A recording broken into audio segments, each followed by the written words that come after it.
എട്ടിക്കുളത്ത് താജുൽ ഉലമയുടെ ഉറൂസിന് സമാപനത്തിൽ വാഴ്ന്ന് സാധുവായ ഞാൻ കുറച്ചു നേരം പറയാൻ അവിടെ പോയിരുന്നു. മഹാനായ ഖുറാത്തങ്ങളെ കുറിച്ച് നമുക്ക് എല്ലാവർക്കും അറിയുകയും ചെയ്യാം. ഒരു ചെറിയ സംഭവം ഞാൻ പറഞ്ഞു തരാം. താജുൽ ഉലമയുടെ ആണ്ടിന്റെ സമയം കൂടിയാണിത്. റബീഉൽ ആഖിറിലാണ്, 1-ാം തീയതിയാണ് മഹാനവറുകൾ ഈ ലോകത്തോട് വിട പറഞ്ഞത്. ഉള്ളാൾ തങ്ങൾ എന്നാണ് നമ്മളെല്ലാവരും അറിയുക. ആ ആണ്ട് നേർച്ചയ്ക്ക് ആണ്ടിന് കഴിഞ്ഞ വർഷം എറണാകുളത്ത് ഒരു മജ്‌ലിസിലെത്തുമ്പോൾ അവിടെ ഉമർ എന്ന് പറയുന്ന ഒരു സഹോദരൻ INTUC-യുടെ സംസ്ഥാന സെക്രട്ടറി ഉണ്ട്.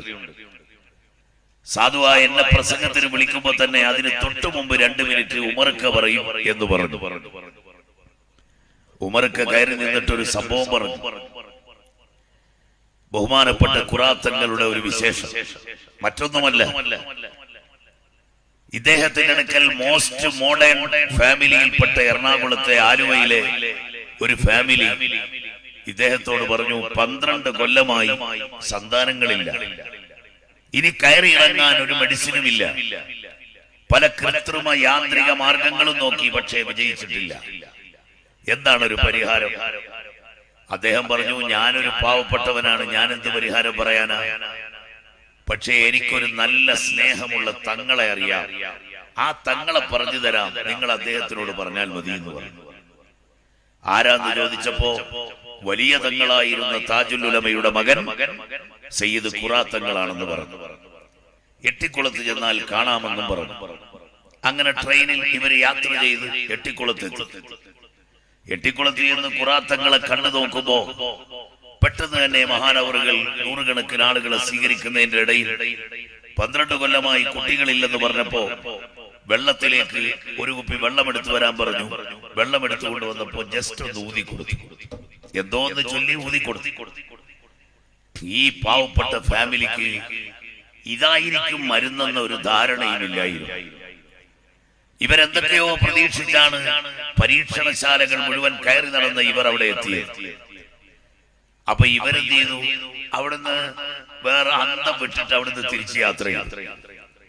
എറണാകുളത്ത് തിരിച്ചെത്തിയപ്പോൾ ഈ ഭർത്താവ് ഭാര്യയോട് ചോദിച്ചു, എടീ, നമ്മളിപ്പോ ഒരു ബിസ്ലേരി വാട്ടറിന് വേണ്ടിയാണോ ഇവിടുന്ന് അവിടം വരെ പോയി കഷ്ടപ്പെട്ടത്? ഞാനും നിങ്ങളോട് ചോദിക്കാതെ നടക്കായിരുന്നു, ദാ കിടക്കുന്നു വെള്ളം എന്ന് പറഞ്ഞിട്ട് ഈ കുപ്പിയും വെള്ളവും എടുത്ത് ഫ്രണ്ടിലെ തെങ്ങിന്റെ മൂട്ടിലേക്ക് എറിഞ്ഞു. അവരങ്ങിട്ടുപോയി. അവരുടെ ദൗർഭാഗ്യം, ഇട്ട ഉടൻ അടപ്പും തുറന്ന് വെള്ളം കംപ്ലീറ്റ് അവിടെ പോവുകയും ചെയ്തു. ഇപ്പൊ ഈ മുറ്റമൊന്നും അല്ലല്ലോ, എല്ലാത്തിലും എന്താണ് അതിന് പറയുന്നത്, ഇന്റർലോക്ക് ഇട്ട് നിർത്തിയിരിക്കുക, തെങ്ങിന്റെ മൂട് വരെ. അപ്പൊ അതിനകത്ത് തെറിച്ച് വെള്ളമെല്ലാം പോവുകയും ചെയ്തു. സുബ്ഹാനല്ലാഹ്. ഈ ഉമർക്ക് പറയാണ്, രാത്രിയിൽ ഇവർ 8:30 മണിയായപ്പോൾ എയർ കണ്ടീഷനുള്ള റൂമിനകത്ത് കയറി. ഇവർക്ക് നല്ല സൗകര്യമുള്ള സമ്പത്തുള്ള വീട്ടുകാരാണ്. അവരതിനകത്ത് കയറി അതാ AC ഓണാക്കിയിട്ട് കിടന്നുറങ്ങാൻ ഒരുങ്ങുമ്പോ കണ്ണിൽ ഉറക്ക് പിടിക്കുന്നില്ല. ഈ വീടിന്റെ ചുറ്റുഭാഗവുമുള്ള 4 സൈഡിൽ നിന്നും അതാ നവജാത ശിശുക്കളുടെ ശ്വാസം പിടിച്ചുള്ള കരച്ചിലാണ്. 100 കണക്കിന് ബേബികളുടെ കരച്ചിൽ, അതും ശ്വാസം മുട്ടിയിട്ടുള്ള കരച്ചിൽ. എവിടുന്നാ കേൾക്കുന്നതെന്ന് ഇവർക്കറിയില്ല. AC-ക്കകത്ത് പുറത്തെ ശബ്ദം കേൾക്കാത്ത റൂമിൽ ശീതീകരിച്ച മുറിയില. സുബ്ഹാനല്ലാഹ്. രാവിലെ വരെ ഒരു പോള കണ്ണടയ്ക്കാൻ 2 പേർക്കും കഴിഞ്ഞില്ല.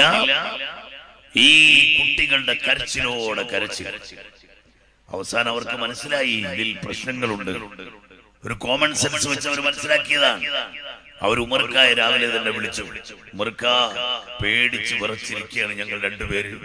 ഇങ്ങനെ ഒരു സംഭവം ഉണ്ടായി. സംഭവം ഞങ്ങൾക്കൊരു ചെറിയ അബദ്ധം പറ്റി. ഞങ്ങൾ ആ വെള്ളം മാത്രമല്ലേ ഉള്ളൂ എന്ന് വിചാരിച്ച് അതിനെ ഒന്ന് നിസ്സാരമാക്കി അവഗണിച്ചു പോയി. അപ്പൊ ഉമർക്ക് പറഞ്ഞു, എന്ത് പണിയാ നിങ്ങൾ കാണിച്ചത്? ഈ വെള്ളം നിങ്ങൾ എന്തിനാ എടുത്ത് കളഞ്ഞത്?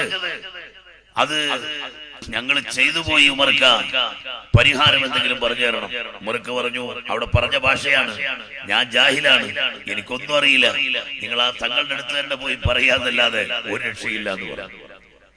അപ്പൊ ഇവര് അദ്ദേഹത്തോട് ചോദിച്ചു, ഉമർക്ക ഒരു കാര്യം പറഞ്ഞു തരുമ്പോ ഡീറ്റെയിൽസ് പറയണ്ടേ, അവിടെ ചെന്നാൽ ഒരു ഊത്തും ഒരു കുപ്പി വെള്ളമേ കിട്ടുള്ളൂ എന്ന് പറയണ്ടേ, ഞങ്ങൾ വേറെന്തൊക്കെയോ പ്രതീക്ഷിച്ചു പോയി, ഞങ്ങൾക്ക് ഇതിനെ കുറിച്ച് യാതൊരു അറിവില്ലായിരുന്നു, നിങ്ങൾ ഈ വിഷയം തന്നെ അറിയാതെ പറ്റിപ്പോയതാണെന്ന് അവിടെ ചെന്ന് പറഞ്ഞാൽ മതി എന്ന് പറഞ്ഞു.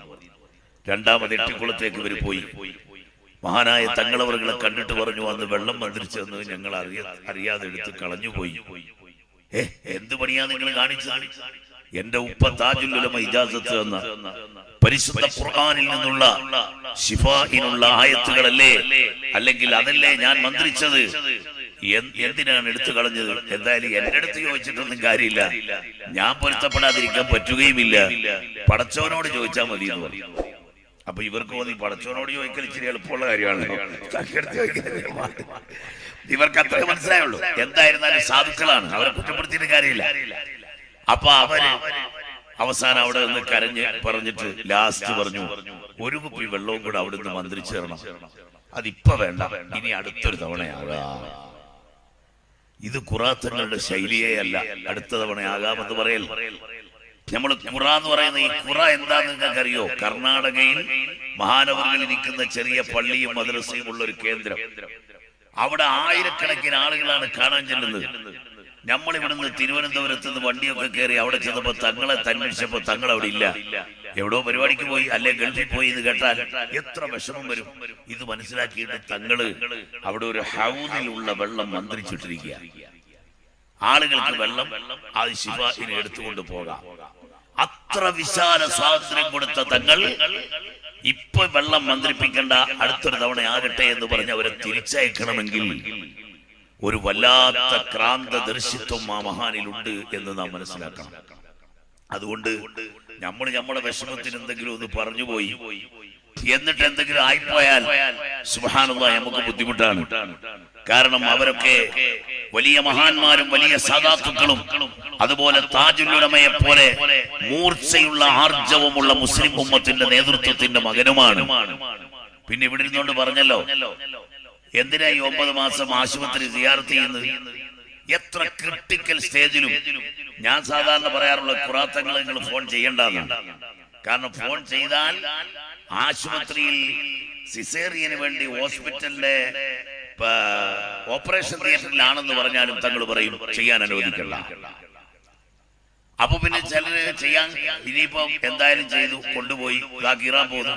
ഇങ്ങനത്തെ ഒരു അവസ്ഥ പിന്നെ തങ്ങളെ വിളിക്കുന്നത് എന്തിനാ? വിളിക്കാതിരിക്കലാണ് നല്ലത്. കാരണം ഇല്ലെങ്കിൽ പിന്നെ തങ്ങളുടെ വാക്കും കൂടെ നമ്മൾ നിഷേധിച്ചു എന്ന് വരില്ലേ. എന്താണ് ഇത്ര ധൈര്യം പറയുന്നത്? നേരത്തെ പറഞ്ഞില്ലേ, 2 കിഡ്നി ഇല്ല, ഹാർട്ട് റൈറ്റ് സൈഡിലാണ്, ലെഫ്റ്റ് സൈഡിലല്ല, തലച്ചോറ് ബ്രെയിൻ അത് സ്റ്റേബിൾ ആയിട്ടില്ല. ഇതെല്ലാം പറഞ്ഞ കുട്ടിയുടെ കാര്യത്തിൽ 3 പ്രധാന ഹോസ്പിറ്റലുകളിൽ അദ്ദേഹം കൊണ്ടുപോയി. അവര് മുഴുവനും പറഞ്ഞു ഇത് അബോർഷനാക്കി കളയണം. പക്ഷേ ഖുറാത്തങ്ങൾ സമ്മതിക്കുന്നില്ല. പ്രസവിച്ചപ്പോൾ ആ കുട്ടിക്ക് ഒരു തകരാറുമില്ല, ഒരാശുപത്രിയും അടുത്തില്ലായിരുന്നു. അവസാനം തങ്ങൾക്ക് പരിചയമുള്ള മംഗലാപുരത്തുള്ള ഒരു ഹോസ്പിറ്റലിലേക്ക് അവരെ പറഞ്ഞു വിട്ടു. തങ്ങള് സുഖപ്രസവം നടന്നു, അൽഹംദുലില്ലാഹ്, ഒരു തകരാറുമില്ല. അങ്ങനെ ഒരുപാട് അനുഭവങ്ങൾ തങ്ങളുടെ കയ്യിലുണ്ട്. ചിലർക്കൊക്കെ നേരത്തെ ബഹുമാനപ്പെട്ട സയ്യിദ് അണ്ടൂർക്കോണം തങ്ങളുപ്പാപ്പ് പറഞ്ഞ പോലെ എല്ലാ ദുആയും സ്വീകരിക്കണം, ഏത് സമയത്തും മഹാന്മാര് പറയുന്നത് അപ്പടി ആകണം, അങ്ങനൊന്നും നിർബന്ധം പിടിക്കേണ്ട ആവശ്യമില്ല. നമ്മൾ 2 കണ്ണിനും ഒരു പവർ കുറവില്ലാത്തവരാ, 2 കേൾവിക്ക് ഒരു കുറവില്ലാത്തവരാ. പക്ഷെ നമ്മളിങ്ങനെ ഇരിക്കുമ്പോ നമ്മുടെ തൊട്ട് ഫ്രണ്ടിൽ വന്ന ഒരാൾ പറയുന്ന കാര്യം വരെ ചില സമയത്ത് നമ്മൾ കണ്ണ് തുറന്നിരിക്കുന്നു, കാത് തുറന്നിരിക്കുന്നു, കേട്ടില്ലെന്ന് വരും. അത് ശ്രദ്ധിക്കാത്തത് കൊണ്ടോ കേൾക്കാൻ അല്ലാഹു തആല വിധിക്കാത്തത് കൊണ്ടോ ഒക്കെയാണ്.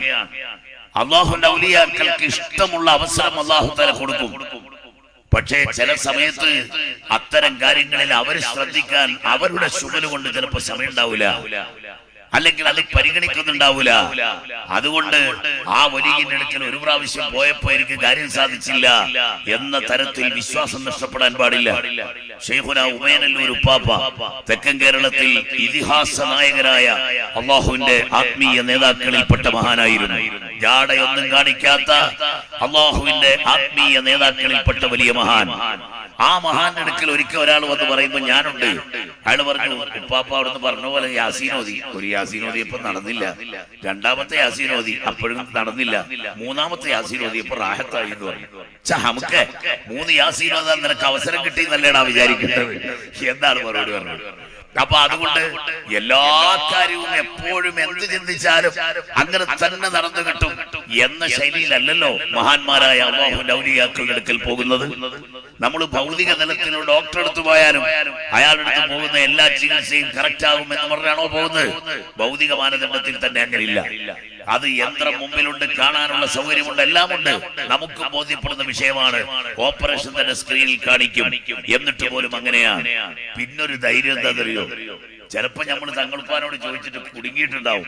പിറന്ന കുഞ്ഞിന് ചിലപ്പോ എന്തെങ്കിലും തകരാറുണ്ടാവും. എന്നാലും തങ്ങൾ മാറൂല. തങ്ങൾ എന്ത് പറഞ്ഞാലും മാറൂല.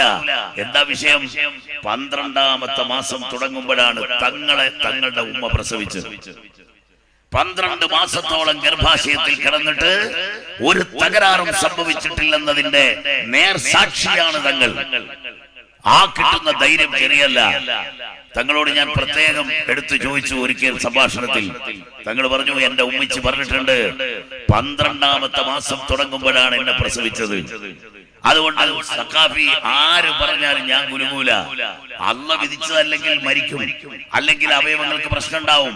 അതിനെന്തിനാ വെറുതെ സ്കാൻ ചെയ്തിട്ട് പ്രശ്നമുണ്ടാകുന്നത്?